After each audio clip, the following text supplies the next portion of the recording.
but we will.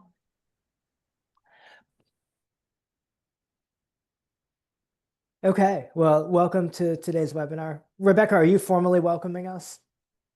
Nah, you can take it away, David. You know what you're doing. Welcome, That's fine. everyone. Okay, and can people hear me? Okay, I saw a note in the chat from Heather that I'm still quiet. If anybody wants to type in the chat or shout out loud, all right, one person can hear me. That's good. I can hear you. Great. Great. Okay. Well, now a bunch of people in the chat can hear me. That is terrific. So, welcome to the third of our series of public policy webinars for this spring. I'm David Heinem with the North Carolina Center for Nonprofits, and we are delighted today. So we're talking about the One Big Beautiful Bill, the budget reconciliation bill in Congress.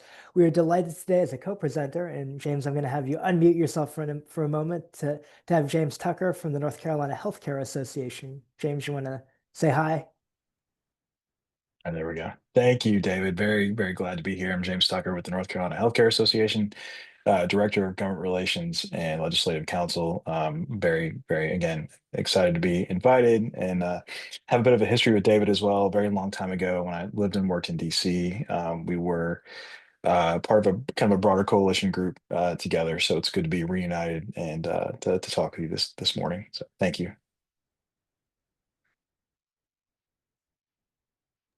It is good to be reunited. And also, the Center's been a longtime partner of the North Carolina Healthcare Association. We've advocated together for more than a decade as part of a coalition at the state level, protecting nonprofit tax exemption and hopefully expanding sales tax refunds to exemption. But that's not what we're talking about today. We're talking about the One Big Beautiful Bill.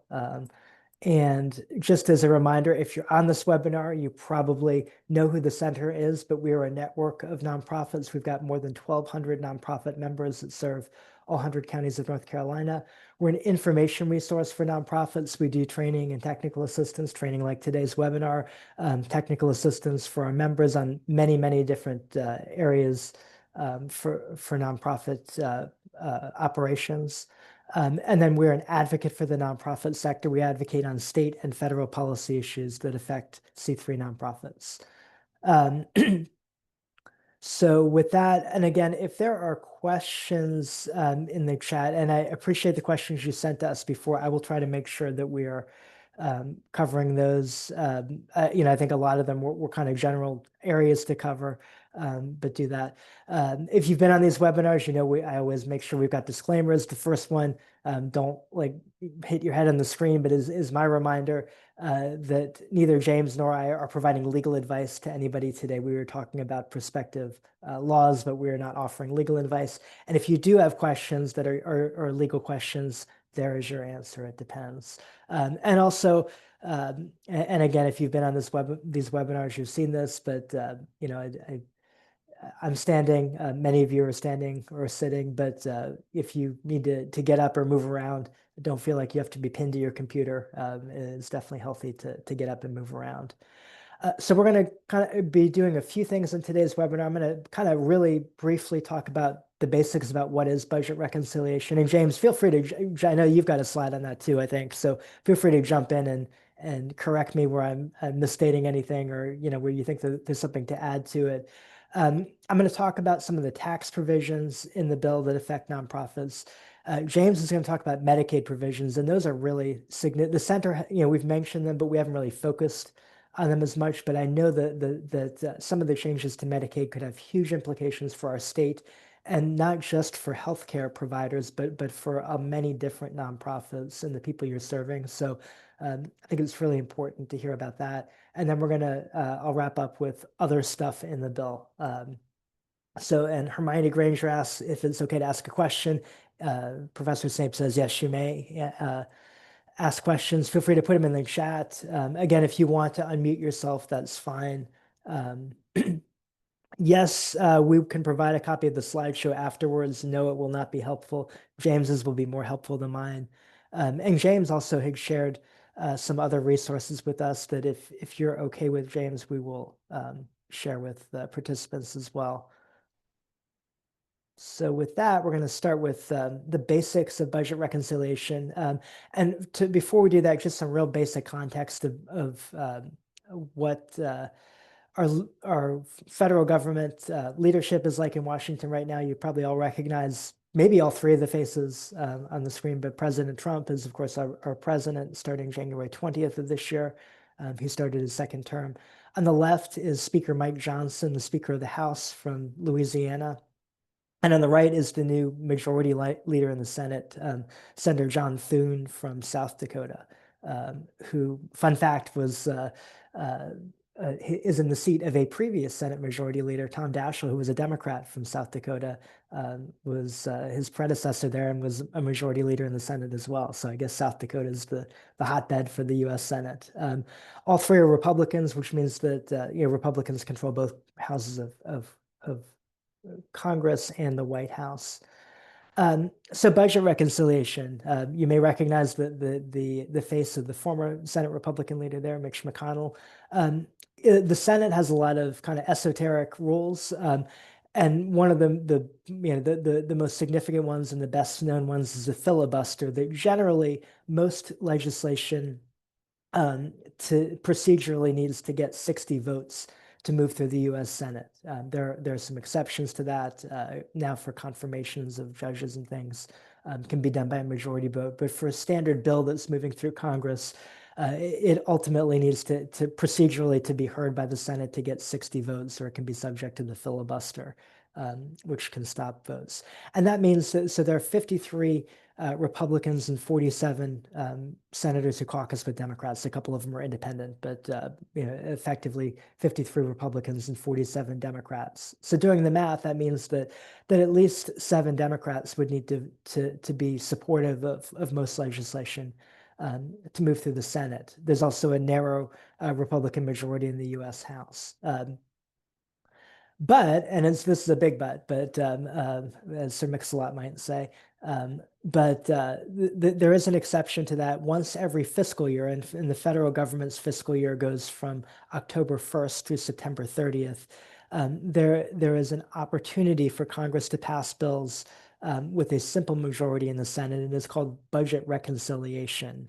And there is a process for that, and the simplified flow chart is in front of you, courtesy of the very nonpartisan Center for why am I blanking on the name of the responsible federal, the Center for the Responsible Federal Budget, which is really kind of a bipartisan group that nonprofit that is looking at lowering the federal debt. So they tend to advocate for higher taxes and lower spending generally. So that they've got a good flow chart here on the budget reconciliation process. We're not going to go through it, but the Congress has kind of had to agree on kind of the rules for how they're going to do it, and then each chamber, so the House moves first and passes a bill, and then the Senate takes up the bill.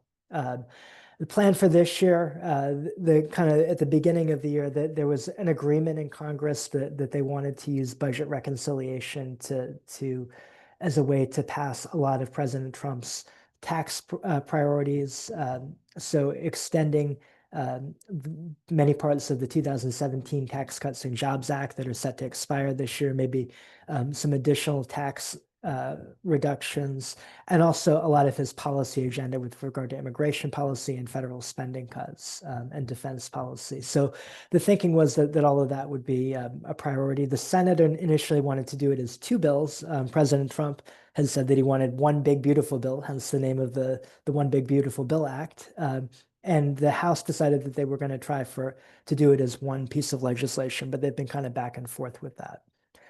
So now we do have the One Big Beautiful Bill Act. Just as a note on budget reconciliation, that it's something that is pretty frequently used in Congress in times when the White House and both chambers of Congress are controlled by the same party. So think back to 2010, the Affordable Care Act, 2007 under President Obama, 2017, the Tax Cuts and Jobs Act under President Trump in his first term. In 2021, the Inflation Reduction Act under President Biden were all things that were done with the budget reconciliation process. So it's just kind of a one-party way of doing it. That's kind of the short thing of it. So it is the one big beautiful bill for now, although I was up in DC earlier this week and talking with some of our congressional delegation from North Carolina. And there's a sense that it is quite possible that it may not be the only one big beautiful bill that the Congress uses for budget reconciliation. So the current fiscal year, as I mentioned, goes through September 30th. So this bill would need to be done through by then. But then on October 1st, there is another opportunity for Congress to pass a second big, or maybe not quite as big, beautiful, or maybe not quite as pretty bill that would be through the budget reconciliation process. And in fact, there could be an opportunity for a third budget reconciliation bill before the 2026 election, between October 1st and the end of the year, when, regardless of what happens in the congressional elections, there would still be Republican majorities, and there are majorities in both chambers. So with all that, that's kind of where we are. And just as a sense of kind of the roadmap, so that, again, with the flow chart I showed you before, the note there shows kind of more or less where we are. That middle part of the graphic there is a loop that goes through both the House and the Senate. So the House has moved the bills through committees, through the Rules Committee, and the House approved it by one vote margin on the House floor. And it's now moving through the Senate. And the Senate could release, when I was up there on Tuesday, Senator Tillis's staff said we could see the tax provisions as soon as Wednesday. So that, nope on that. But maybe this week, maybe next week. And the Senate will then vote on the bill. The Senate is going to make some changes to the bill. We'll talk some about what those might be, and what could be changing in the bill. So the House and the Senate will need to then, just kind of, for those of you who are familiar with what happens at the state legislature, it's kind of the same thing, that the House and the Senate will then need to come together and come up with a compromise version of the bill that can pass both chambers. And as we'll talk about today, both with the tax stuff that I'm going to talk about and with the Medicaid provisions that James is going to talk about, that is easier said than done. It was a very narrow threading of the needle in the House that Speaker Johnson did to get it to pass by one vote, because the Republican conference in the House has some members who really are focused on, concerned about growing the federal deficit. So had concerns about the fiscal impact of the bill. There are some who really wanted more cuts to federal spending. There are some within tax policy who had different priorities. So members from more urban districts, and higher tax states. So Republicans from New Jersey and New York and California were really focused on certain provisions, whereas members from other parts of the country, more rural parts and lower tax states, had some different priorities that all needed to be addressed. So the House kind of tried to get a little bit of what everybody in the House Republican caucus wanted, enough to get the votes. The Senate has different dynamics and there are different priorities there, and we'll talk about some of those in a bit. But that's kind of where they are. And then the cost of the bill. So the Nonpartisan Congressional Budget Office, which is, as I just mentioned, the nonpartisan group in Washington that their word is SCORE, that comes up with what the revenue implications of the bill are, estimates that overall, between the tax cuts in the bill and the spending cuts, that it will grow the deficit over the next decade by about $2.4 trillion, which is a lot. The U.S. Senate and President Trump has said this on his, kind of his talking points on the bill too. Don't believe that. They want to use a Jedi math trick or Jedi mind trick and say that that because the reason, a big reason that the tax portion of the budget of the bill would add a lot to the deficit is that many of the tax cuts from the Tax Cuts and Jobs Act, so some of the income tax rate cuts, the higher standard deduction and other things, and we'll talk about some of those in a moment, are all set to expire this year. So the assumption is that they're going to expire, and by making them permanent, that brings in a lot less federal revenue. What President Trump has said and some leaders in the U.S. Senate have said is that let's pretend that's not the case. Let's just, even though that they're set to expire, we're going to pretend that they would really be permanent, because that's really what we wanted to do in 2017. So we're going to pretend that they're really permanent, so they don't cost anything. So therefore, that it would reduce the federal deficit rather than grow it. Again, that's not what the nonpartisan CBO says. So that's a quick synopsis. James, other things you would want to mention about the process, or before we get into the details of the substance? You covered it well, David. And I think the big thing is in mentioning that this may not be their only crack at this type of procedure and process. And as far as what they're concerned with now, they have until September 30th to figure it out. And what is also important is that a lot of the timeline around July 4th was they thought we were going to hit the X date for the debt limit a lot sooner. It seems like it's been pushed out maybe to September. So maybe there's a little more time. And it seems like they're going to need it to maybe reconcile any changes between where the House and Senate are. And there might be some differences there. So yeah, good to point out. And I think, we could be going through this again on other issues down the road. Yep. So, and good point. So kind of touching on two things that James said, and then we'll get into the substance of the tax provisions. The President Trump had really aimed for a July 4th date to have it on his desk to sign. I think some of that is symbolic, that he wanted to sign it into law on the 4th of July. But a big component of this, and actually one that I don't mention, if you want to mention, James, is, we could, but probably so obvious that we didn't mention it, is that there is the Congress approves an amount of debt that the country can take on, and we're getting very close to hitting that limit. This bill would expand that limit, bring that limit up by multiple trillions of dollars, which allows more debt to be taken on.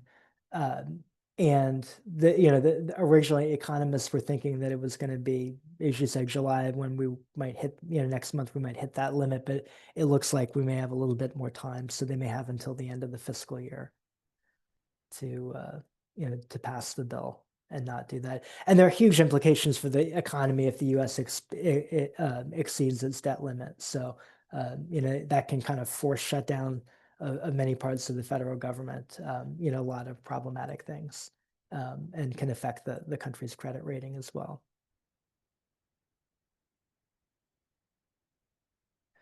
Okay, so we're going to talk about some of the provisions in the tax provisions in the bill, and we're first going to talk about something that, and I know when I was up in DC meeting with members of Congress and their staff this week, the first thing we're doing is thanking them, because I think that's, if you can do that in policy advocacy, starting off with thanking somebody is a good thing. So we've got Daniel Tigers. It's a beautiful day for a tax deduction. One part of the bill that was missing from the 2017 Tax Cuts and Jobs Act, and we were really excited to see in the One Big Beautiful Bill, is the inclusion of a universal charitable deduction. And it is a temporary one, so it would be for 4 years from 2025 through 2028. It is limited, and it's actually even a lower cap than what we saw for the temporary one in 2020 and 2021 during the pandemic. So it'd be capped at $150 a year for individuals and $300 a year for married couples. So not a huge amount, but the thinking is that the higher standard deduction in the 2017 Tax Cuts and Jobs Act for 2018 through 2025 just about doubled the standard deduction, which is what most people take on their taxes. traditionally before that, about a third of taxpayers had itemized their taxes. So you add your mortgage interest deduction, your state and local taxes you pay, your charitable contributions, your medical expenses above a certain threshold. And if those are higher than what the standard deduction is, you take those and it lowers your taxable income even more. About a third of people took that, and that meant that they had a real incentive to give more money to nonprofits as charitable contributions, because every dollar they gave would reduce the amount of taxes they spent. So it depending on what their tax rate is, the cost of giving to nonprofits was lowered, and there was a real incentive to give more to nonprofits. As a result of the higher standard deduction, only about 7% of taxpayers do that. Only the wealthiest taxpayers do that. So most people no longer receive a tax deduction for their charitable contributions. So this would be an above the line tax deduction, which means that you would get it even if you don't itemize your taxes, you would get this tax deduction. So that's a good thing. We would like to, there was a separate bill called the Charitable Act. It's a bipartisan bill in both the House and the Senate. We've got members of North Carolina from both parties. In fact, Senator Budd is a sponsor of the bill. Congressman Don Davis is a sponsor of the bill, a Democrat from Eastern North Carolina. Congresswoman Deborah Ross has been supportive, has been a co-sponsor in the past, Democrat from Wake County, that would have a much higher cap. So it would be a third of the standard deduction. So more than $4,000 for individuals and $8,000 for married couples, which we think would incentivize giving a lot more, but also which would reduce tax revenue a lot more. So that, again, as Congress is kind of threading the needle between trying to do things that are policy that they want, but also things that are not going to raise the deficit too much, having the low cap on it is kind of where the House came out. So really good news that it was in the House bill. We would like to see the cap higher. Talking with Senate staff this week, it sounds like, and we will see, again, maybe later today, maybe next week, the Senate tax package. But Senator James Lankford from Oklahoma is apparently pushing really hard to have a higher cap in there, and that the Senate Finance Committee, which is the committee that looks at it, was pretty seriously this week, kind of behind closed doors, looking at running the numbers on what they could do to make that cap a little bit higher than $150 for individuals and $300 for married couples. So we'll see where that winds up. Very likely to be in the Senate bill, maybe to be even a better provision for nonprofits. So, like I said, I want to start with the good news, and then some of the more challenging things for nonprofits. For private foundations, and again, this applies to private foundations, not to community foundations, but the Tax Cuts and Jobs Act included a 1.4% tax on investment income of foundations. It's a flat tax, so it's, that all foundations paid at the same rate. What this would do is change that from a flat tax to a graduated tax that could go up to as high as 10% for some very big foundations. So it might be 2.5% or 2.8% or 5% or 10% for foundations, depending on the size of their assets. And there are some, we don't know exactly how many and exactly what the impact would be, but we know that there are some private foundations based in North Carolina and other out-of-state foundations that make grants to nonprofits in North Carolina that would be paying a higher tax rate on this and would have less income, both today, but also in the future for grant making. So it would likely reduce private foundation grant making. We don't know exactly what the impact is, but we do know that it would be a reduction. Another provision that's in the House bill that may be subject to change, and even that, talking with some House members from North Carolina who were very familiar with this provision, they were a little surprised when I gave nonprofits take on it, because it wasn't what they were expecting. So there's a provision that for the corporate charitable deductions, so when corporations, businesses give money to nonprofits, they also can deduct a certain amount from their taxes. And the provision in the House bill would put a 1% floor on that. So it would mean that if they were giving less than 1% of their net income per year, the amount that is deductible as charitable contributions wouldn't kick in until they give more than that. And there's also already in law a 10% cap on what they can give, but businesses can carry if they give more, if they're more generous than that in 1 year. They can carry that forward.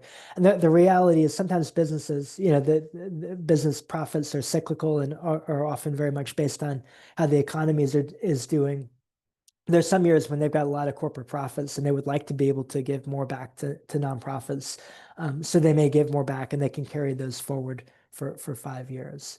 What we have heard from the business community and from philanthropy is that the 1% floor is going to, in many years, really reduce or eliminate corporate giving for a lot of small businesses because a lot of small businesses don't have a lot to give to nonprofits, but they give a little bit. Some of it is cash, some of it is in kind contributions.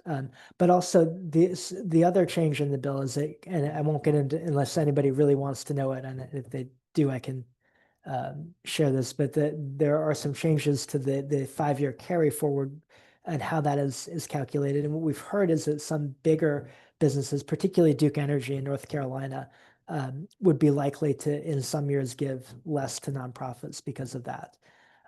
When I'm talking with some of our Republican members of Congress in the House from North Carolina this week, they were surprised that we think that it's going to lead to a reduction in giving. Their thinking was that it was going in because it would raise some revenue by reducing the amount of by kind of increasing what businesses are paying in taxes, by kind of reducing a little bit the deduction that they get for their charitable contributions. But they thought that having a floor would actually cause some businesses to give more, and that may be the case. But again, the initial analysis that we've heard is that it would lead to reduced giving by small businesses and by some bigger businesses. It is quite possible that provision could come out or could change in the Senate. It sounded like the Senate was very open to revisiting that.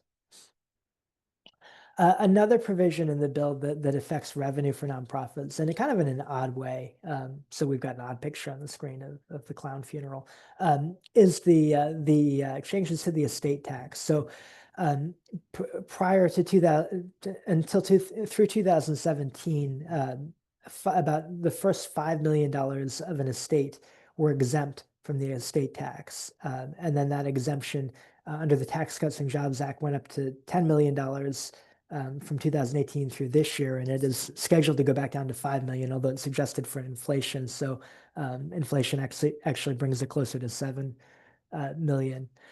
Why that matters for nonprofits is because even a bequest to a nonprofit is something that is not taxable. So when people who have a lot more than 5 or 10 or $15 million of assets left when they pass away, if they have more than what is subject to the estate tax, which is taxed at a very high rate, they have some incentive to go ahead and make a big bequest to one nonprofit, or make bequests in their will or their trust documents to multiple nonprofits to kind of bring their estate back to the level of the cap.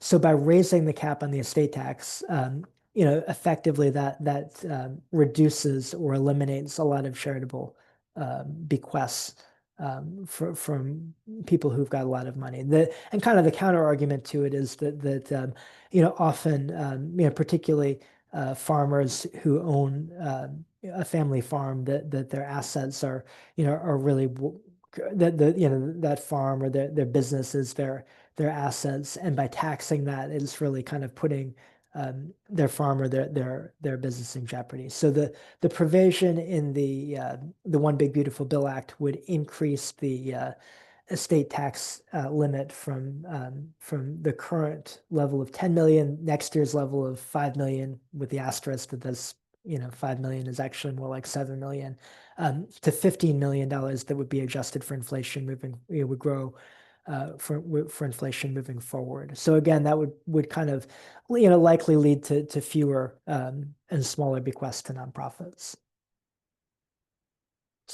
Another tax provision that was in the House bill that might have an impact on foundations is something called Trump accounts. They were, until the last minute in the bill, they were called MAGA accounts, and MAGA was actually an acronym for something that is not what you think it is. That was some tricky acronym, but they wound up going with Trump accounts at the end. And what these are, and when I explain it, you're gonna like, why does this matter for charitable giving at all? And then I'll give a little wrinkle for that.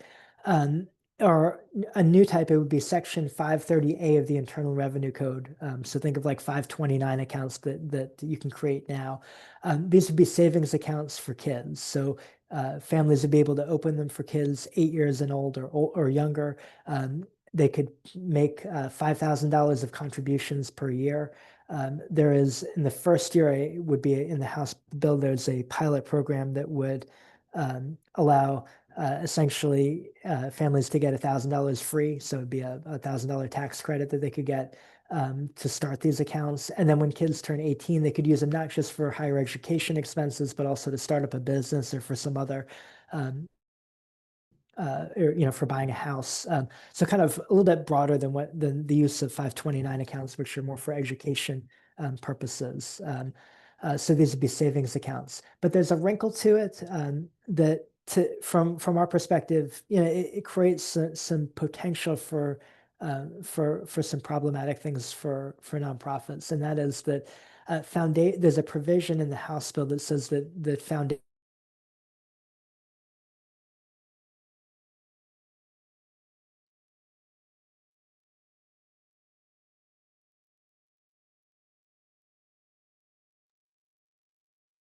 Hey, David, if you can hear me, I think your audio dropped.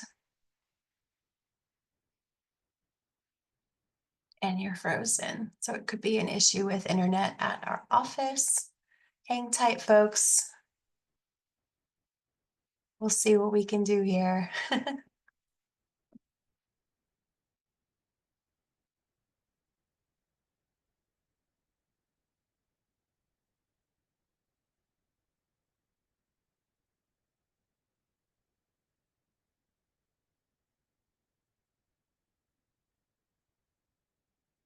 Yeah, I think he's having internet issues at the office. Wait for him to rejoin here.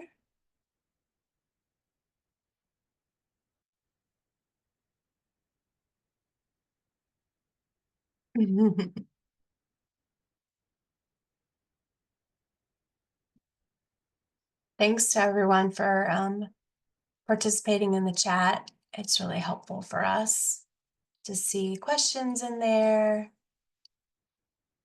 and have you all participating in that way. Yep.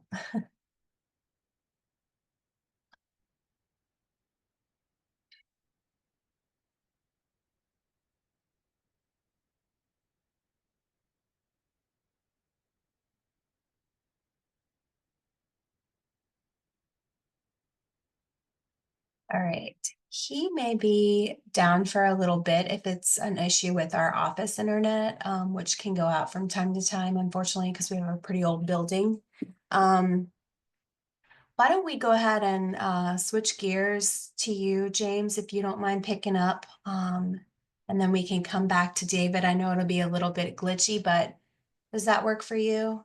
Sure. I mean, what would Friday Okay. the 13th be without some technical issues, right? And I think Yeah, we've all thanks for done, that. no problem. And just a reminder, as James gets set up to share his screen and continue on, the recording from today's session will be included with the wraparound email that goes out. And we'll also be providing the 2 sets of slides to you all, so you'll have that as well. And I will keep an eye on the waiting room. I'll send a message to David and let him know what we're doing here. And you can go ahead and get started whenever you'd like, James. All right. Thank you, Rebecca. And thanks Mhm. everyone for being on this morning and spending some time, and really glad to join you. A couple of preface slides to begin, but we'll get to those in just a moment. But we've been following the healthcare title NCHA very closely as far as as reconciliation goes, and I think David mentioned that we've heard varying things this week about when we may see updated text and how the Senate is prioritizing their work.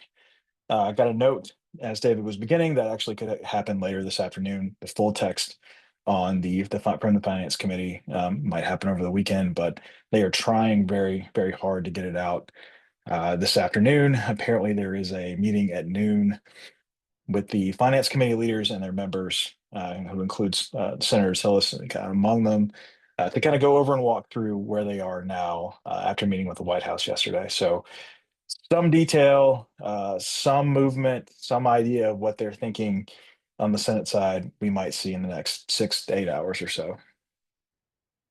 So who is NCHA? If you're unfamiliar with the organization, we are kind of like the center of nonprofits for hospitals in North Carolina, acute care facilities, teaching hospitals, you name it. We are a public policy driven organization, educational and support service as well. We have a separate foundation that provides services throughout communities in North Carolina, and a subsidiary focused on helping our members with kind of the strategic side of running a healthcare business, so the business side, that piece. And as David mentioned, we're a longtime and friend and partner of the center through the Alliance for North Carolina Nonprofits. And it's interesting, one of the last, and I lived and worked in DC for over a decade. One of the last issues I worked on before moving to North Carolina was the universal charitable deduction as part of the original Tax Cuts and Jobs Act back in 2017, 2018. So, and also trying to preserve the estate tax. So it's interesting to see these issues continue to come full circle moving forward. All right, as David mentioned, like the center, we are nonpartisan, bipartisan.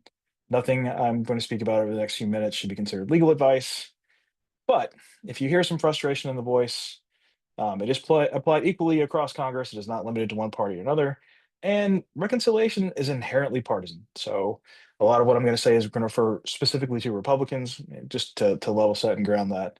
But certainly, as a whole, I think we've all had issues with how the body has moved over the past few years and some of the priorities they've taken up.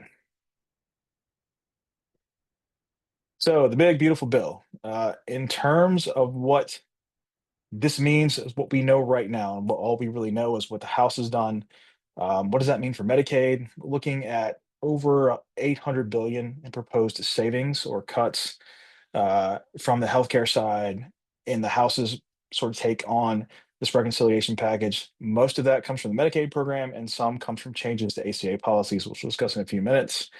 And we're looking at when the CBO is thinking and estimating up to 11 million people nationwide would lose healthcare coverage. That's not limited just to Medicaid. That also includes those who purchase insurance from the marketplace. So it's kind of a double-edged sword for a lot of states, including North Carolina. The estimates have varied in our state for what coverage losses might look like, as low as 27,000 applied mostly to the Medicaid population, and as many as 200,000 whenever you take into account the ACA side and the marketplace changes. If we were to lose expansion, you could add another 400 to 600,000 people to that number. So the losses could be substantial depending on how they continue to craft this package and think about Medicaid and make changes to the broader program nationally. Another thing to note is that it does seem, and it has been said among some members, that expansion states should be punished in a way. There's a lot of animosity toward prior administrations for how expansion was handled after the ACA. So some of the policies would treat expansion states a bit more harshly than non-expansion states. So I want to take a step back and talk about Medicaid North Carolina. I know some of you may be very familiar with how the program works here. For some, maybe not as much in terms of mechanics. For me, I've been a federal lobbyist for almost 18 years. I have just been on the state side with NCHA for the past 6 months. So it's been a good education for me as well about how the program really works in North Carolina, how we're different than a lot of other states. The expansion, of course, we all know, it came to be in 2023 after a very long and hard-fought bipartisan work among many partners across the state to get that across the finish line. It's benefited over 650,000 North Carolinians who did not have access previously. The number is a bit higher than anticipated, and part of that, as we think, is because of Helene. We've added a few, 20 to 30,000 more people to the rolls over the past 6 months because of the devastation in the western part of the state and the continued recovery. With expansion, the federal government pays for 90% of the cost. North Carolina covers the remaining 10%. That remaining 10% is covered exclusively by hospitals through assessment taxes. It's part of the statute to enact Medicaid expansion.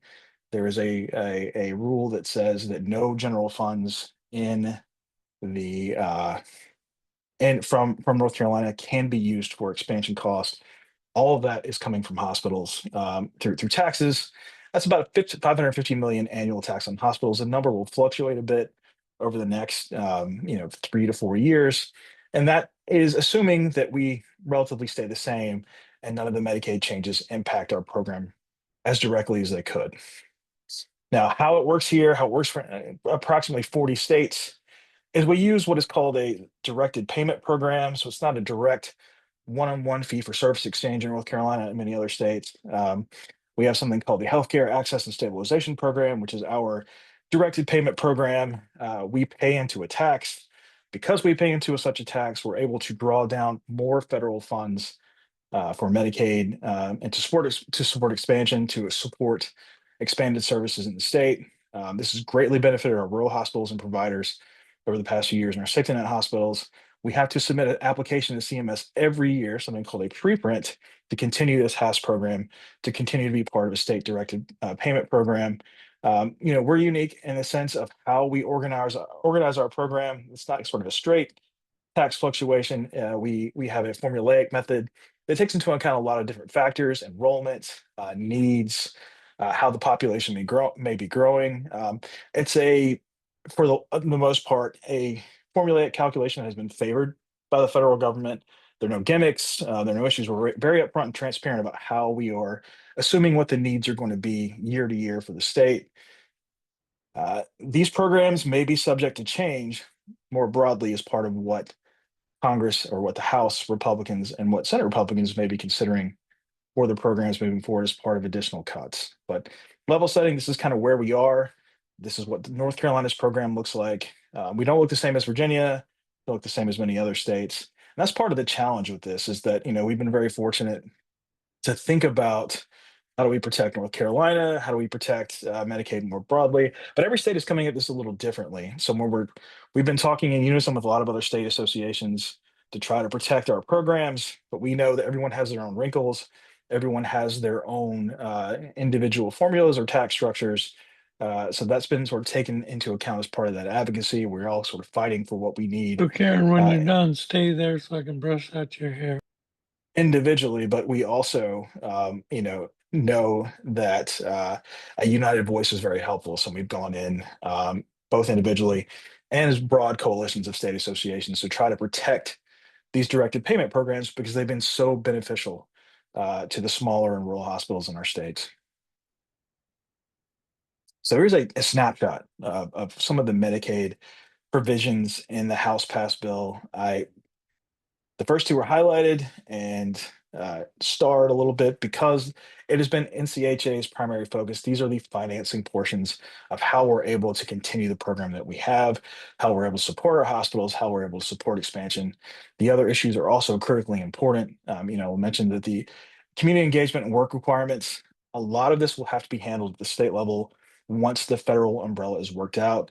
This seems to be one issue in particular that no matter what happens with the financing side of Medicaid, both the House and Senate Republicans are in agreement that this should be a part of the final package. As of right now, from the House, work requirements would need, or community engagement requirements would need to be in place for able-bodied beneficiaries, and there are plenty of exceptions, by the end of 2026. That's not a whole lot of runway. We do know that our state General Assembly is beginning to think about this. They are working on legislation to authorize the ability for our state HHS to begin designing a program. The program will have to work within whatever federal parameters are set, but the program will be unique to North Carolina. So we'll have opportunities there to help influence that process to ensure those who should be a part of the exceptions, those with disabilities, pregnant women, expectant mothers, new mothers, those who would not fall under whatever an able-bodied definition may be are not taken up in that, and not and inadvertently taken off the rolls because that they shouldn't have been part of the work or community engagement requirements for those. It's roughly 80 hours a month. It could be volunteering, it could be work. And the Senate and House are going to work out at some point to better define what that should look like federally. But again, at the state level, a lot of this will be determined with under that umbrella and how that program really works for North Carolina. There are policies that would really attempt to limit any Medicaid funds to provide services to undocumented persons. And this would go as well. There are already prohibitions against federal funds that would really try to pull back against state funds. This isn't much of a problem for North Carolina as we understand it. They're going after states like California, New York, Illinois, who have designed their own state directed payment programs to allow for and provide for undocumented persons as part of the services they offer. On the ACA, really want to mention that they're trying to limit special enrollment periods for the marketplace plan coverage to force people into very tight windows every year for enrollment. It also assumes that the current enhanced premium tax credits that have been were expanded during COVID to offset the cost of purchasing the coverage for a wider variety of people, helping more in the middle class, are going to expire. Now, the premium tax credits will remain in place. They could be revised in some way, but the expanded program as we know it now, they're assuming it's going to go away. And at least the estimates we've seen about the impact of North Carolina, potentially if we lose the enhanced premium tax credits, up to 70,000 people in the state may no longer be able to afford that marketplace coverage. It could be a bit higher if other changes are made to that program. So for the state directed payment programs and provider taxes, the two issues that we're really focused on for North Carolina as far as NCHA is concerned, how we finance our program, how we look to provide the resources that are needed to make sure the services get out to where they need to be throughout the country. In the House passed language, what they are proposing is just to freeze everything in place for 10 years. So whatever we have now, we're going to freeze it, and you're grandfathered from that point forward, as long as you don't have a new program.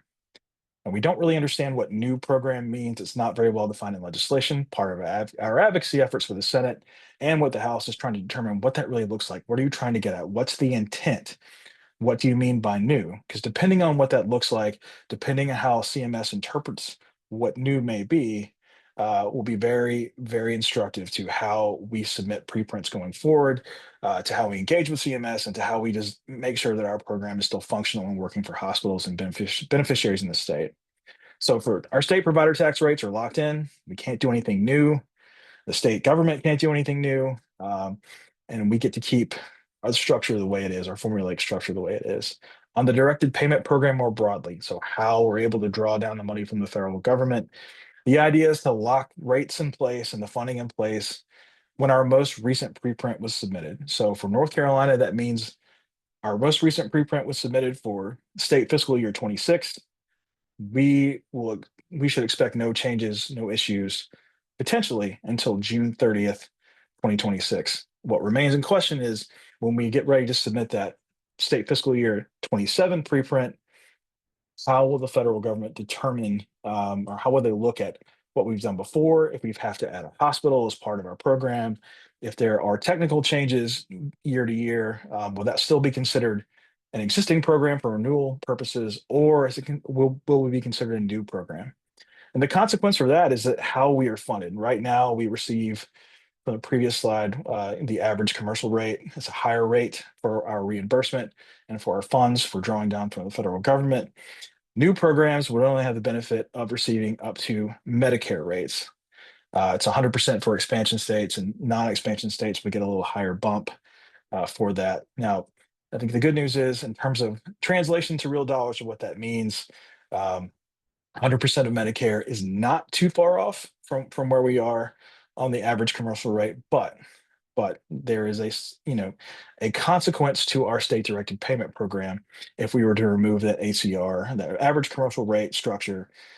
We could see the complete elimination of our state directed payment program, and that could also put expansion at risk long term. So we are studying this very closely and having conversations with Senate offices, with committee offices, and with the House to ensure that we get to keep this grandfathering language with whatever moves forward to protect North Carolina as much as possible. A lot of other states are doing the exact same thing, trying to clarify, trying to figure out what it means to have a new program. How do we protect our existing funding streams? And, how do we make sure that our beneficiaries, our hospitals, everyone have the resources they need while also being attuned to what the federal government, says they want to do in terms of slowing the growth and spending around the Medicaid program. So what's the worry today? Well, we're going to see new language maybe in the next 6 to 8 hours. Again, we don't know how new is going to be defined with respect to taxes and state directed payment programs. So we don't know how we might have to maneuver or position the way we do our business moving forward. The Senate may also be considering further Medicaid cuts and possible Medicare cuts. On the Medicare side, this has been limited to making changes to Medicare Advantage plans and how they're reimbursed. There's also been a conversation separately about this idea of site neutral payments. And, this would make changes to how our hospital outpatient departments are reimbursed in comparison to physician offices who are not affiliated with hospitals.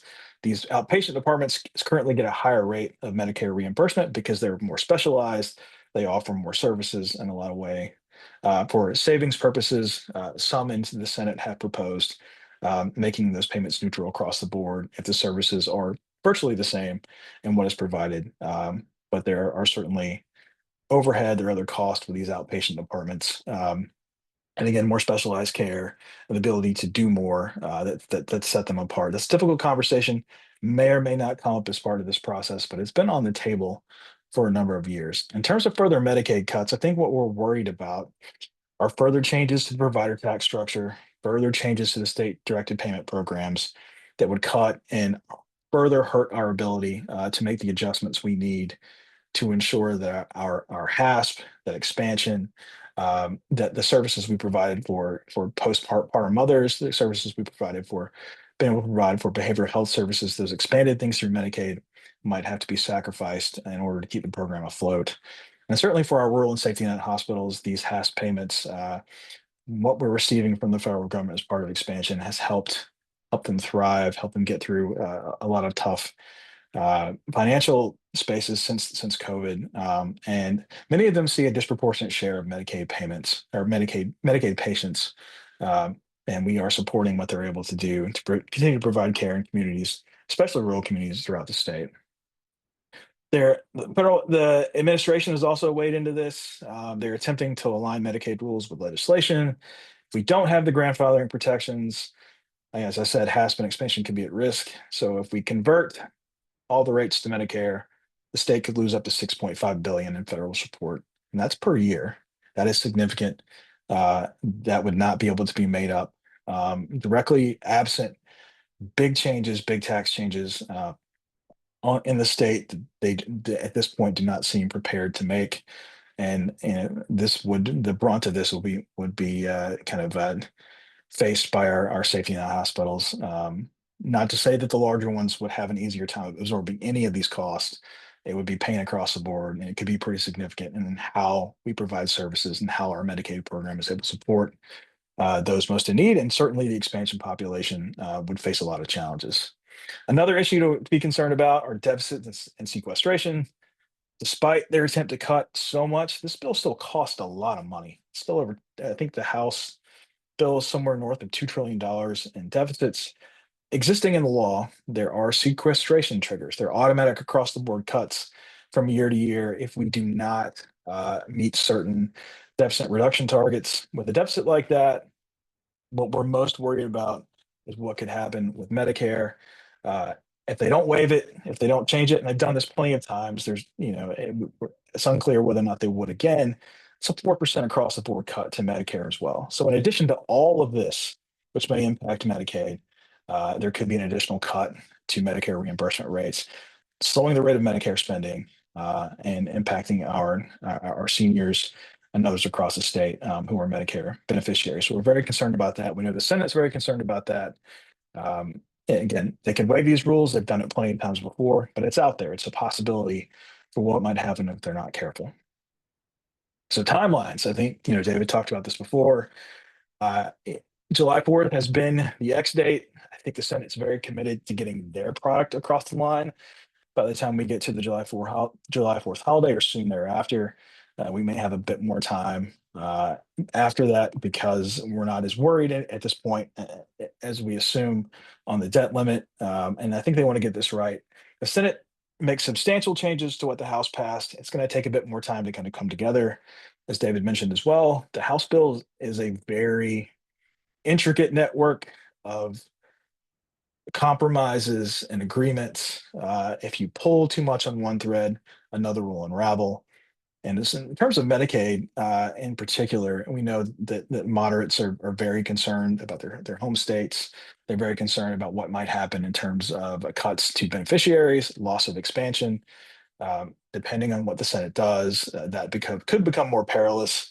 You're going to put any agreement in jeopardy you may have had with them to get them across the finish line. So there's still a lot to work out potentially what could happen with this bill over the next few weeks and months. What we've been doing, I've talked about it a bit. We've been in contact early and often with our delegation staff, with committee staff. We have been doing so since the early days in January, and even before President Trump was inaugurated, because we had a sense that they could be looking at a reconciliation bill. We had some intelligence that maybe the Medicaid might be on the table for consideration for cuts, not to the level that we've seen. I don't think we really anticipated that. We have been working with our Senate partners on that stronger grandfathering language to kind of protect our program as it is as much as we can, understanding some technical changes will be needed. We've engaged with other healthcare associations and other partners directly with the administration, and we're partnering with our member hospitals and other stakeholders in North Carolina. Those that have fought very hard for expansion have been so wonderful with us, and helping to advocate and talk about the importance of and the benefits of expansion in North Carolina, being able to serve more people and the need. I think with Congress, there is this misconception that your typical expansion beneficiary is a 27-year-old unemployed male playing video games all day. It's a very tough narrative to counter. We know differently from our experience in our hospitals. I'm sure many of you know differently as well with the folks you serve in your communities. There's a lot of need in North Carolina. There seems to be a disconnect as well when we talk about drivers of healthcare that perhaps we should consider. There are other factors that are driving down the ability for people to find employment, the ability for people to find, full employment, or to make other decisions that would otherwise provide more economic prosperity. They don't want to talk about that. At least some Republicans don't want to talk about that. As far as this process is concerned, but it's a very real thing. Simply just cutting Medicaid may take care of costs on one side. You're imposing more cost on the other end, certainly within the state, within hospitals on potential uncompensated care. Very concerned about that. So what they may say, but the federal government may come right back to North Carolina and be imposed upon the work that we're doing. So for me, especially this week, I've turned to Michael Jackson as a sense of support, inspiration. I want to be starting something from the 82 album Thriller. What we see as our obstacle, we can't go over it, we can't go under it, feel stuck in the middle. And I think what Michael would say, and certainly did through the song, is the only way we can get through this is straight through. That's been our approach at NCHA, doing the most that we can to influence the process, to educate our policymakers about what the impact might be to our state and to others, and to really work as much as we can to make improvements. That will be our posture going forward. No matter what happens today, we still think there's a long way to go before the end of this. And we're glad to be in the fight, but it definitely has been a fight, and there's been a lot to talk about and a lot to educate. So I'm happy to take any questions. I know I went through this relatively quickly, a lot on the table, a lot's at stake, but we are doing everything we can to ensure that the program in North Carolina is in a better place. And I think I see a question. I'm back now. Our internet, at least for the moment, is back. I think I see Sonia Parker with her hand up. So if you want to unmute yourself, you can ask your question to James. Thank you. Thank you for taking my question. I'm a representative of Pro Bono Counseling Network. We provide mental health care services, particularly inpatient, in outpatient psychotherapy, limited outpatient psychotherapy to marginalized individuals or underserved individuals. And, and from what I've heard this morning, I'm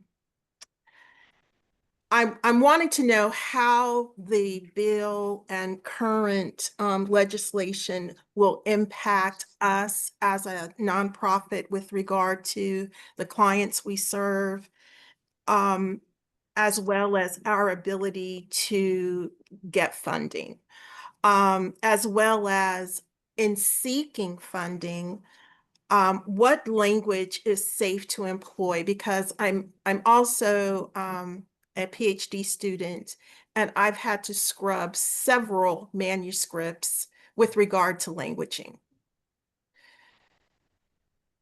Sonia, thank you for your question. And that is, and I should have prefaced as well. I've been with NCHA for 6 months. I came from Duke Health, and I know a lot of folks that I work with there have had to make substantial changes to grants, to proposals, other things they worked on. Because you're right, because there are language triggers now apparently within HHS and other federal agencies that will almost ensure that anything you're working on is going to get thrown out or pushed to the side because of a different philosophy within the new administration about how they want to approach things.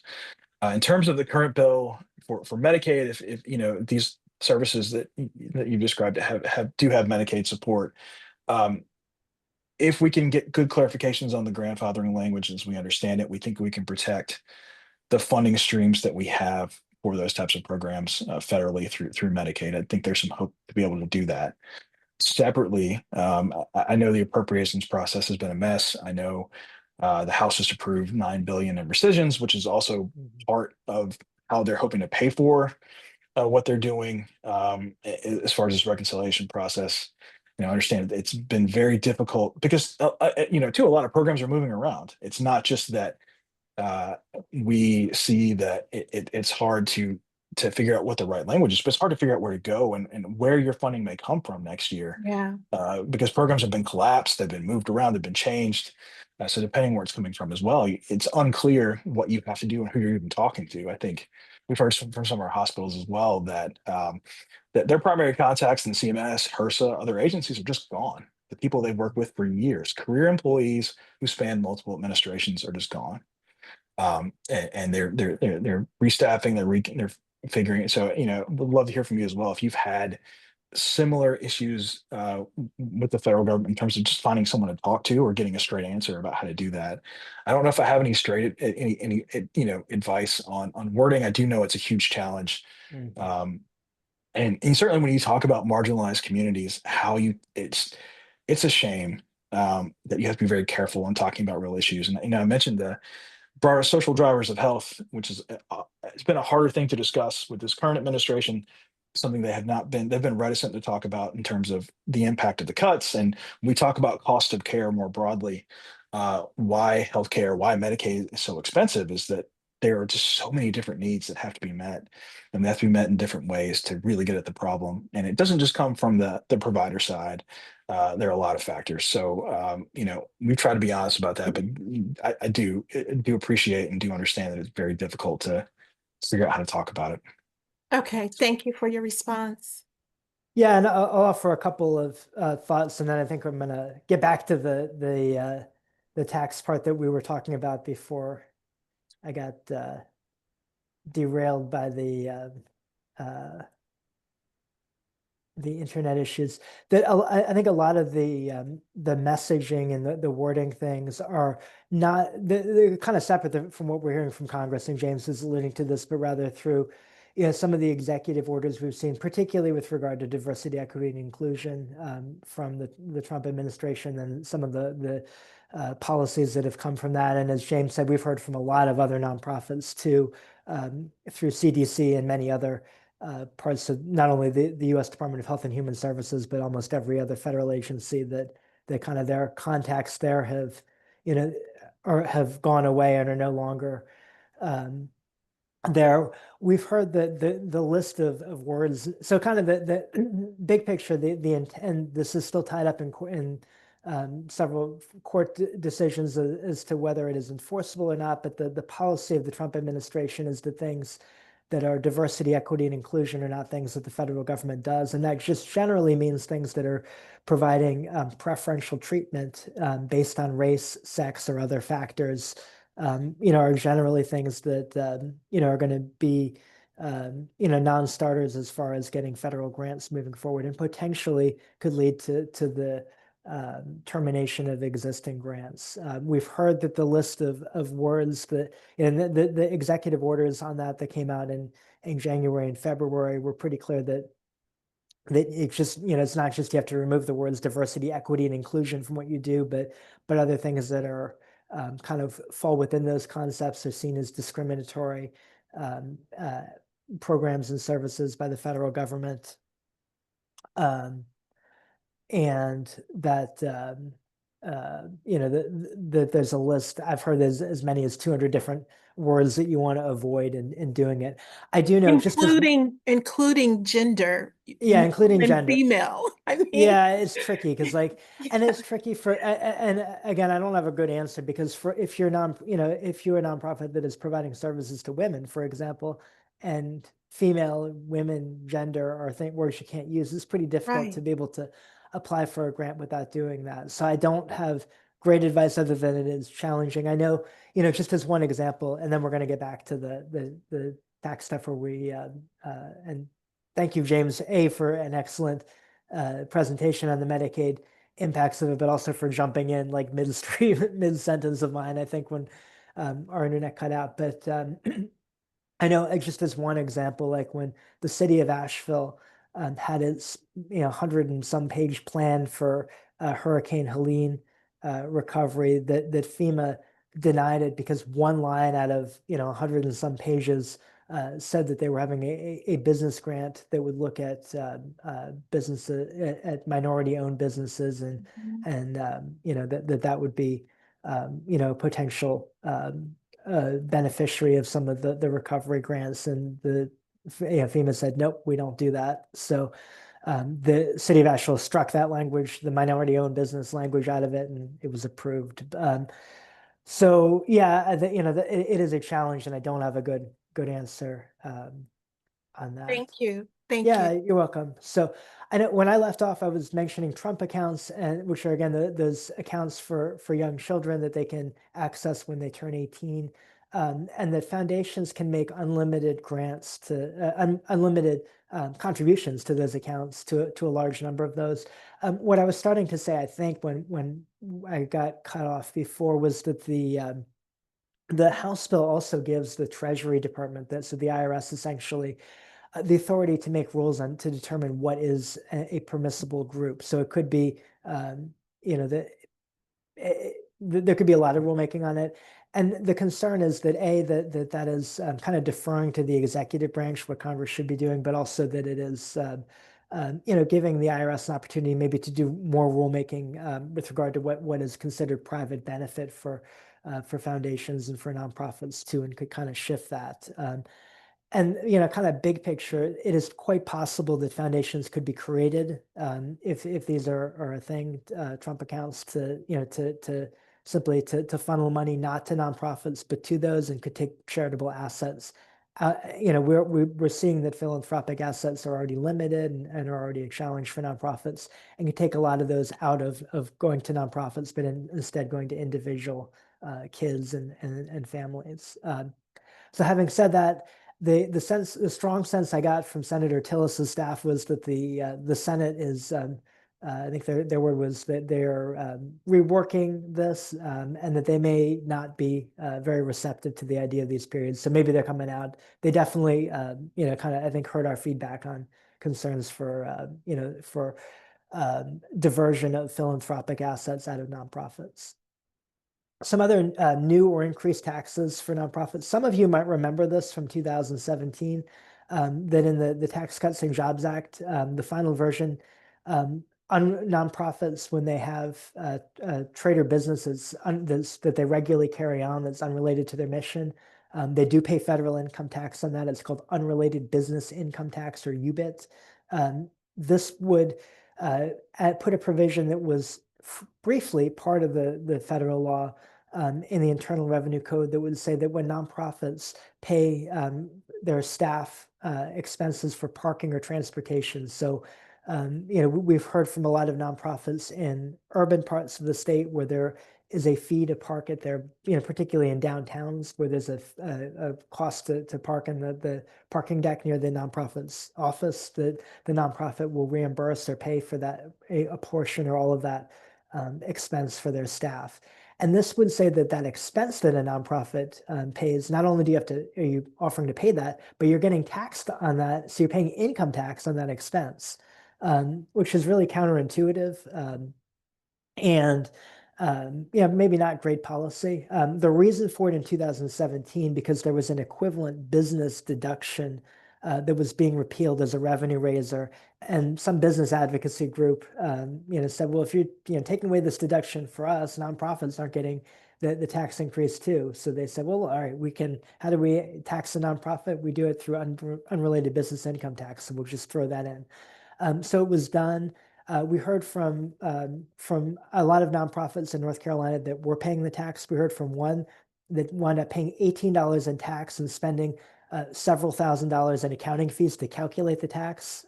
So we went back to Congress with that example and with other reasons why this is really bad policy. And Congress actually retroactively repealed it in 2018. So it was kind of agreed in a bipartisan way that this is bad policy. It doesn't raise a ton of revenue. So I was really surprised to see it in the House bill. My guess is it will come out in the Senate bill because I think the Senate, they hear, and in fact, a lot of House members were kind of perplexed that it was in there, but that nobody was really pushing hard to get it out. Another tax increase, and this is actually only a tax increase for two nonprofits in North Carolina. James, no, you were with Duke Health, James. Duke University and Davidson College are the only two right now that would be affected by this. But the Tax Cuts and Jobs Act had a flat tax on private college and university endowments. And this would significantly increase that tax rate based on a formula for the size of endowment divided by student population. So the only of the 30-some nonprofit private colleges in North Carolina, the only two that would be hit by the formula are Duke and Davidson. But there are a lot elsewhere in the country that would be, and it actually matters for other nonprofits for two reasons. One, it kind of sets into the statute a tax on endowments, and it could be broadened in the future to apply to other nonprofit endowments or other investment income that nonprofits have. And secondly, it is going to lead to some colleges that would be taxed under it to be more aggressive in their fundraising with alumni and with others. And that was likely to, again, there's not unlimited philanthropic dollars from individuals, and it's likely to mean that some people are going to give more to their college or university instead of giving to other community-based nonprofits. So we think it is, a troubling provision as well. Didn't get memes for a couple of these, but just to note that the House bill also would expand unrelated business income tax on research income. Essentially, if you're not making the research available, the outcome of the research available to the public, you would pay unrelated business income tax on that. We don't think that it would apply to many nonprofits. And then expansion of a tax on certain highly compensated nonprofit employees. So there was a 21% tax on the nonprofits in the Tax Cuts and Jobs Act. If they pay employees more than $1 million, there's an excise tax on that.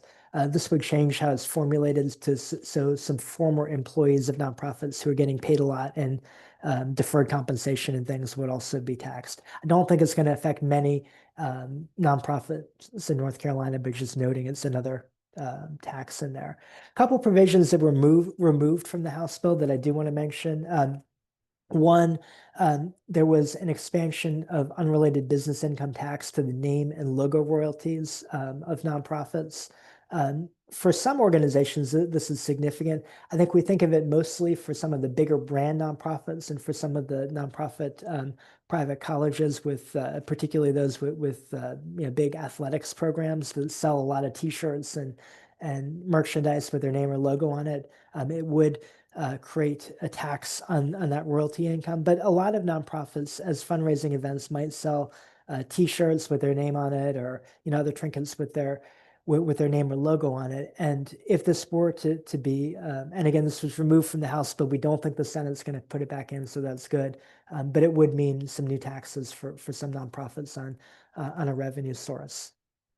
One provision that was in the bill, in the House bill, that got taken out at the last minute in the House bill, and I'll get back to in a minute why that was one that some of you might remember from last year. It was in last year's Congress, House Bill 9495, which, and I might editorialize a bit on it in a moment, but which expanded. So current law, Section 501P of the Internal Revenue Code, automatically it revokes the tax exempt status of an organization that has been declared by the president or by the Department of Homeland Security to be a terrorist organization. And currently there are 9 organizations in the country that have lost their tax exempt status because of this. None of them are in North Carolina.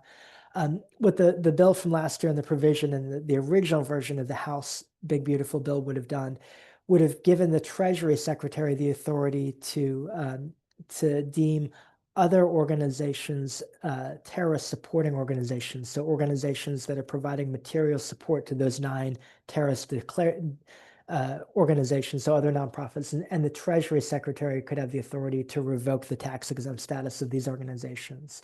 The bill did provide actually more due process than, it's not perfect, but it did provide some notice to organizations that, before they would lose their tax exempt status, and at least a little bit of an opportunity for them to make their case. The current law doesn't provide that type of due process for the terrorist organizations. And again, because of the way it's drafted, it is kind of narrow how the Treasury Secretary could do it. So it's not like any organization that the administration doesn't like would be a problem. I know that some national nonprofits have pushed really hard against this. The center has not. Again, we feel like the provision does provide some due process and is very limited, and we get that it could set a precedent, but we feel like that it's not likely to have a huge impact on a nonprofit tax exemption. I'll note that the bill passed the U.S. House last year. It hasn't actually been filed in Congress this session yet, or at least it hadn't as of yesterday when I looked. And the Senate never took it up.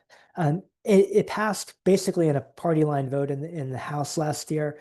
It had strong bipartisan support beforehand, but after the election, when President Biden was still president, Democrats liked the bill too. It became more partisan post-election, for what it's worth. Other major tax provisions in the bill. So James and I have both kind of referenced the narrow line in the House to get it through. And one of the big things, and this is kind of irrelevant in North Carolina, but is a really big, like when I talk to my counterpart in New Jersey, she's always like saying this is huge. The Tax Cuts and Jobs Act, because most people aren't itemizing, it had a cap of $10,000 of state and local taxes, and it's kind of adjusted based on your income. But the cap was basically set as in current law at $10,000 for the amount of state and local taxes you could deduct. And so North Carolina, that most of us don't pay. So you think of like your property tax, your sales tax you pay, and your state income tax you pay. For most North Carolinians, 10,000 is more than what we pay for that. If you own multiple houses, maybe particularly if you own multiple houses in Wake or Mecklenburg County, maybe you're getting close to the 10,000. But in some high tax states like that, the reality is what people are paying in taxes is a lot higher than that. So the House's compromise was to bring it up from $10,000 to $40,000. The Senate's not crazy about that because Senate Republicans are not from high tax states. There are there are only 2 senators from every state. So New York, California, Illinois, New Jersey, other high tax states all have only Democrats in the U.S. Senate. So, but that is definitely, again, it's one that really doesn't affect North Carolinians at all, but is one that is really a big deal for it to pass the House because some of the moderate Republicans in the House insist on that because it's a huge deal for their constituents. The bill, another provision in the bill, and this is actually something that a lot of nonprofits and the people they serve benefited from the Tax Cuts and Jobs Act, was raising the child tax credit from $10,000 to $1,000 per child to $2,000 per child. This extends it, so that expires this year, makes that permanent, would also raise the amount to $2,500 per year for the next 4 years. And also keeps in, so currently it's not fully refundable, which means that low income families don't fully benefit from it. 2021, as part of the Inflation Reduction Act, President Biden and Congress had temporarily made it fully refundable, which was, a really huge anti-poverty measure. It is I think a good anti-poverty measure for many things now, but was really beneficial for that 1 year. It doesn't do that. I know Senator Hawley from Missouri is interested in, in expanding it even more.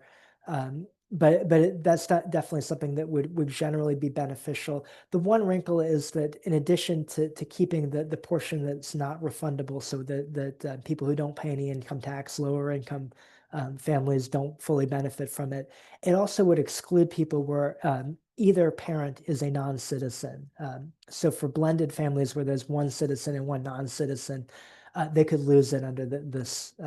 Under this, I don't know what the Senate's going to do with that provision, but that's one that again, it doesn't directly affect nonprofits, but it affects a lot of particularly for nonprofits that are serving kids and families. It has a big impact on the people we serve. Some other things, the increased standard deduction, it would make that permanent, would increase it by an additional for the next 4 years, $1,000 for individuals, $2,000 for married couples, and would index it for inflation. That's going to mean that even fewer people are going to itemize, to making that universal charitable deduction more important. $4,000 bonus deduction for seniors, a tax credit for scholarship granting organizations. So these are nonprofits that are that are making grants to private K through 12 colleges, would create some tax incentives for making scholarships to those.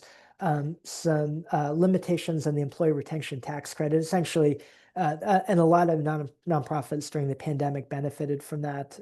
I think most have put in their claims, but you would need to put in your claims soon, and you could, there's some wrinkles to it that you could lose that. Making tips and overtime pay tax deductible. Those were some of President Trump's campaign promises. So putting those in there, I think that Kamala Harris had those as some of her campaign promises too. So maybe she gets a win out of this bill too. Creating new certification requirements for the earned income tax credit. Again, that's for, a tax credit that a lot of working families benefit from. And it could mean that there's some limits on who gets that. And that could mean tax increases for some lower and middle income families. And then limitations on healthcare tax credits, ACA tax credits for non-citizens. I mentioned possible Senate changes. One rule in the Senate that has a huge impact on what the Senate can put in is something called the Byrd Rule, named after former Senate leader Robert Byrd from West Virginia, but is now actually part of the Federal Budget Act. And it requires that in budget reconciliation legislation that, and hence Big Bird is on your screen, because it's the Byrd Rule. So they call it a bird bath, that the BYRD, that the Senate parliamentarian looks at things, and if they don't have an impact on tax revenue or on federal spending, they have to come out of the bill. So individual provisions that don't affect either of those two come out of the bill. So things that the terrorist supporting organization provision I mentioned before. One reason the Senate is not really concerned about that is because we knew that we are very confident that the Byrd Rule would mean that the Senate would have to pull it out of the bill because it doesn't affect revenue or spending. There's a provision, so for those of you who've seen the movie Pulp Fiction, this is not, the bottom part is not exactly what follows after, though there's more profanity in the statement, but a separate bill that has been filed in the House and the Senate that would, the nonpartisanship provision in C3 that says that nonprofits can't make campaign contributions and can't support or oppose candidates for office, would weaken that significantly. The center has huge concerns about that. That's something, again, that would not be and it's something, the House might have considered putting in the bill, but the Senate would have to pull it out. So that's something that would not get in the bill. And then finally, I hadn't even thought about this, but Congresswoman Virginia Fox is the chair of the Rules Committee in the House, so every bill goes through there. And her lead staffer, I was talking with him this week, and he said, the Tax Cuts and Jobs Act, if you look at its name, wound up not being called the Tax Cuts and Jobs Act. It's called an act to amend the 1986 tax law because the Senate parliamentarian ruled that the Tax Cuts and Jobs Act didn't meet the Byrd rules. So he said it is possible that the Senate parliamentarian could say that the name One Big Beautiful Bill has to be stripped out of the bill. We don't know if it will. The Inflation Reduction Act got to keep it the same. The Patient Protection and Affordable Care Act in 2010 got to keep it the same. So maybe it will get to be the One Beautiful Bill Act, but it might be some really long technical name. And then just a couple of other things, and I know we're getting close to time. And this, I think I'm trying to mention like one other major part of the bill that has some significance for nonprofits. And that is changes to SNAP, the Supplemental Nutrition Assistance Program. And some of this is kind of like what James was talking about for Medicaid, but it is kind of strengthening the work requirements of that. So increasing the age at which work requirements would be continued to, it's currently for people 55 and under, but would be up to age 64. And then also, and this is really significant, and a lot of what James talked about, it could have significant implications for the state budget with financing of Medicaid. But the House version of the bill would require states to pay a portion of SNAP. So up to 25%. The calculations I've seen for North Carolina based on kind of factors in our state, error rates and things is how it's calculated. We would be at the state would be required to pay 20% of SNAP. And I've seen estimates that could be $500 to $700 million a year. And again, that's, coming away from other state expenses, and neither James nor I really got on to mention this because it's kind of outside the scope of today's webinar, but we do have a revenue shortfall coming up at the state level. And there's a balanced budget requirement. So this could lead to spending cuts on other things at the state level. So just mentioning that it could mean that fewer people are getting food assistance because of some of the changes to how benefits are calculated, but it also could have implications for state spending as well, which could have kind of big impacts on North Carolina. And I know that like food banks and other nonprofits that are working with food insecurity issues are really concerned about the SNAP portions of that. I saw last night that the Senate, they have not come out with their language on that yet, but they are hearing some of those concerns about the SNAP changes and are looking at softening some of those changes. And kind of big picture, neither James nor I talked about some of these other things, but big picture, some of the other parts of the bill include more funding for immigration, for ICE, for border security, for continuing to build the wall on the southern border of the United States, increased access to mining, drilling, and logging on public lands. And I know that's a provision, there's some provisions the Senate's looking at. Increased defense spending. So while there are a lot of cuts to Medicaid and SNAP and other parts of domestic spending, there's also increase in defense spending. And then elimination of clean energy tax credits. And I know Senator Tillis has, among others, has some concerns about those. So hopefully we've heard your questions. Hopefully it wasn't too fragmented. I'm really appreciative of James for just jumping in when the internet in our office went out for a bit earlier. Are there, and I know we're right at questions. I see somebody hates the timeline. I don't think that's the timeline that of today's webinar. I think that's the timeline for something else. So I'm just seeing at the end of the chat. Are there other questions, Rebecca, that we missed in the chat? I know there was a lot of discussion in the chat about the Healthy Opportunities Pilot Program, and I think you all maybe answered your own questions about those. It's a state program that is funded through Medicaid. Kind of a unique to North Carolina one. James, I don't know if you, and I'm putting you on the spot, if you have any thoughts on that as one where funding is ending, I believe after this year or next year at the state level. The HOP, I think they run out of money at the end of June, so it's Yeah. coming up pretty quickly. And it does seem at this point it's going to be challenging to continue it as is. I know some of our members are working hard on this. I haven't received an update this week about how those conversations have gone, but the fact that it was a surprise that neither the House or the Senate the budget included any continuing funding for that. The only good news is for the program is that if we don't pass a new budget, and my understanding, David, is that we sort of kind of continue on at previous levels. So maybe there's Yep. still some funding included for HOPs during that interim, but how the program for moving forward, I think that's still an open question. Yeah, I would agree. And I know Governor Stein had continuation of funding for that in his budget. And, you know, depending on, again, we're kind of outside the scope of today's webinar, but state fund, separately, the state legislature is in the process. They're now in a conference committee. So the Senate passed its budget back in April. The House passed its budget a couple of weeks ago.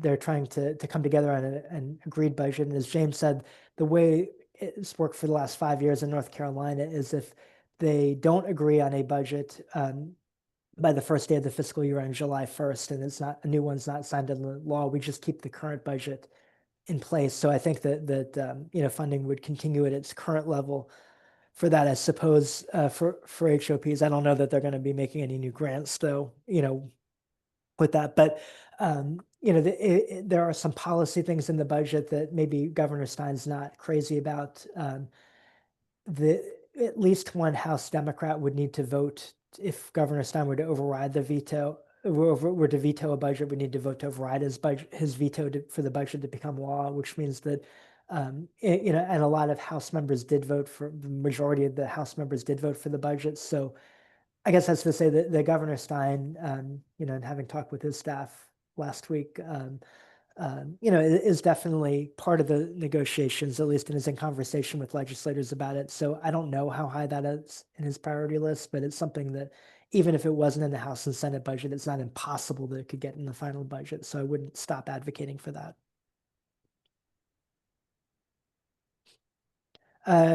Yeah, and Jill asked a good question about, now we're really off topic and we're on the state budget, but non-recurring funding. So if you've got non-recurring funding that was in the previous budget, that does not continue if the state budget, you know, all recurring funding just moves forward as if it was approved by the General Assembly.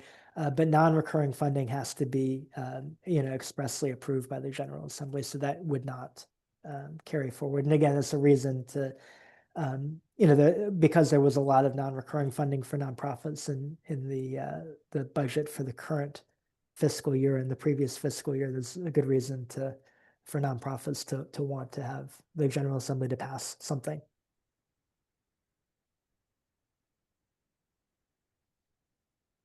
Okay, and we will be sending a link to the recording and some additional materials later this afternoon, I hope, as long as we've got it ready.